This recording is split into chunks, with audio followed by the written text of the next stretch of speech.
Një burr, një ditë, shef një djalë të vogël që qante. Pse qani, thot? Qai thot se skuadra ime e zemrës ka humbur ndeshjen dhe ka humbur kampionatin dhe unë jam shumë i mërzitur. Thot, vërtet?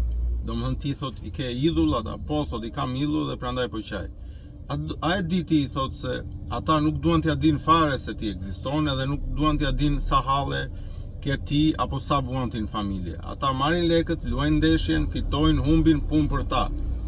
Thjesht ata nuk duan t'ja din për ty. Kështu që edhe këshilla ime për ju është mos bëni idhuj, mos ndiqni idhuj, sepse idhujt nuk duan t'ja din fare për ju. Jo vetëm kaq, por nuk janë as të vërtet. Jo gjithçka që shihet në televizor është e vërtet, është gjithçka falso.